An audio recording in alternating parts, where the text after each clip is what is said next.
Hello दोस्तों, जियो ज़िंदगी channel में आप सभी का स्वागत है।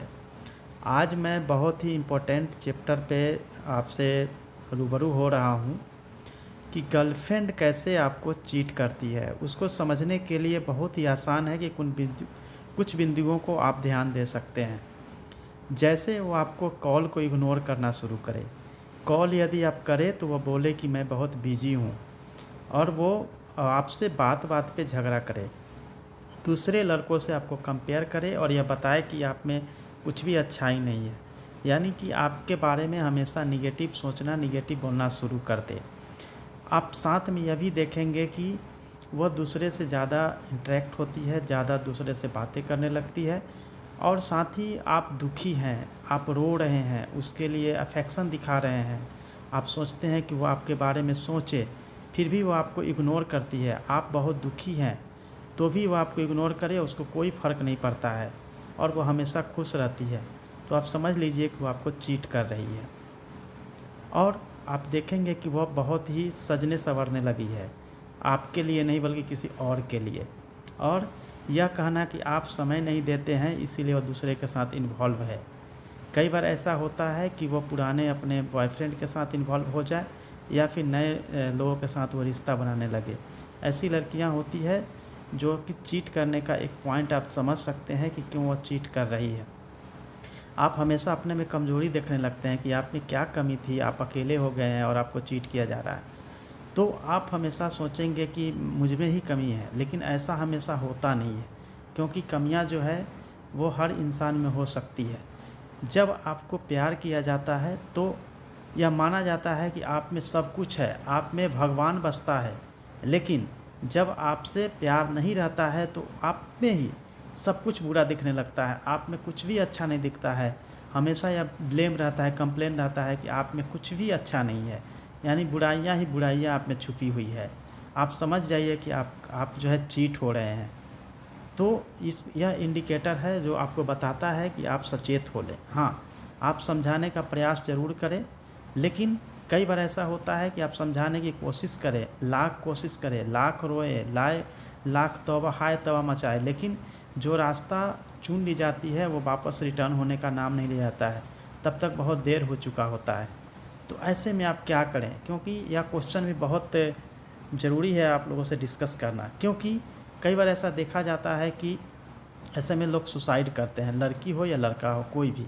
लेकिन मैं यह बोलूँगा कि चूँकि आपकी ज़िंदगी बहुत बड़ी है, माता-पिता ने बहुत अरमान से आपको पाला है, सोसाइटी आपकी तरफ देख रही है। अगर कुछ भी ऐसे सुसाइडल चीज़ की जाती है, तो कभी भी समाज, सोसाइटी कभी भी उसको एक्सेप्ट नहीं करती है। और सबसे बड़ी बात है, जिस लड़की के लिए आप सुसाइड करेंगे, वह उसको भी फ़र्क नहीं पड़ेगा, क्योंकि आपसे प्यार रहा नहीं। और वो देखा जाएगा कि वो जो है इग्नोर किया जाता है, उसको कोई फ़र्क नहीं पड़ता है। और ये मैं बहुत ही गंभीरता के साथ बताने जा रहा हूँ, क्योंकि बहुत सारे ऐसे मैंने केसेस देखे हैं। आपने देखे होंगे बहुत सारे ब्यूरोक्रेट जो है वो रेलवे ट्रैक पे या कई जगह वो सुसाइड कर लिए, डेथ कर गए। बड़ी-बड़ी हस्तियों ने दे अपने आप को सुसाइडल किया। लेकिन अल्टीमेटली क्या हुआ? सोसाइटी ने ही नहीं उसको तरजीह दिया, नहीं उस जिसके लिए उसने किया उसको किस बात का फ़िक्र है। तो मैं यह कहूँगा दोस्तों कि आप अपने माता-पिता, अपने पेरेंट्स के प्रति हमेशा ज़िम्मेवार रहें, क्योंकि यह अगर चीज़ें हुई हैं तो आप यह समझ लें कि आपने बड़े ही ईमान से, बड़े ही अपने प्यार से आपने किसी को प्यार किया।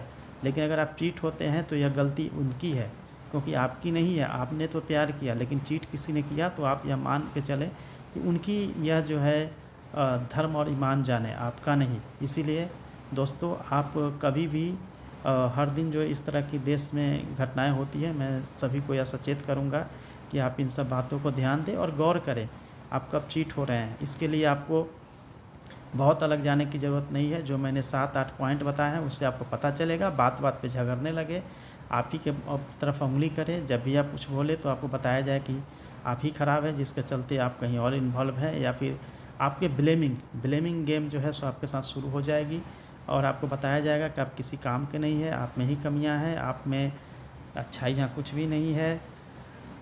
झगड़ा करना, कॉल इग्नोर करना, बात नहीं करना या बात ना करने का बहाना बनाना, और तमाम तरह की ऐसी चीज़ें, या दूसरे से कंपेयर करना, दूसरे लड़कों से कंपेयर या दूसरे मर्दों से कंपेयर किया जाने लगा।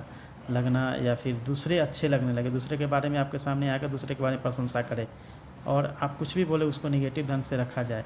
तो ऐसे बहुत सारे जो पॉइंट्स हैं जो कि इस बात को लिए इंडिकेट करता है कि आप यह समझ सकते हैं कि आपके साथ चीट हो रहा है। यह केवल लड़कों के साथ ही नहीं है बल्कि लड़कियों को भी मैं बताना चाहूँगा कि लड़के भी इस तरह से अगर आपके साथ करें, ज़ोर से बातें करने लगे, चिल्लाने लगे, आपसे बात न करे, समय न दे और साथ ही जो मैं अभी बता रहा हूँ वो सब सिचुएशन आपके सामने आए, कॉल आपका इग्नोर किया जाने लगे, आपसे बात नहीं किया जाने लगे या कॉल पे जो है आप देखेंगे कि रात रात भर किसी और से बातें करना, चैटिंग करना, तो आप समझ लीजिए कि आपके कॉल वगैरह नहीं आ रहे हैं लेकिन किसी और के साथ अगर ये चैटिंग चल रही है। और हद तो तब हो जाती है जब इस बात के लिए सीनाजोरी भी होती है कि नहीं गलती आपकी है, गलती आपकी है और दोनों तरफ से आप एक दूसरे को ब्लेम करते हैं।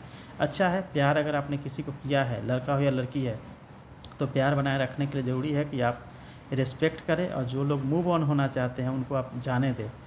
और ऐसा होना नहीं चाहिए, लेकिन अगर ऐसा होता है तो दोस्तों मैं कहूँगा कि आप लोग अपने आप को सुरक्षित रखें, क्योंकि ज़िंदगी जो है अनमोल है, ज़िंदगी बहुत मुश्किल से मिलती है और जब ज़िंदगी बहुत मुश्किल से मिलती है तो इसका कद्र भी किया जाना चाहिए। और किसी के लिए मैं नहीं कहूँगा, क्योंकि लड़का हो या लड़की हो, कोई भी एक दूसरे को चीट कर सकता है, लेकिन माता पिता जो है हमेशा भगवान का रूप होते हैं। माता पिता ही आपके सबसे क्लोज होते हैं, वो कभी भी आपके साथ गलत नहीं करेंगे। बाकी के बारे में नहीं कह सकता हूँ। आप सभी को बहुत बहुत धन्यवाद। अपना ख्याल रखें और हमेशा जीवन में सकारात्मक सोचें।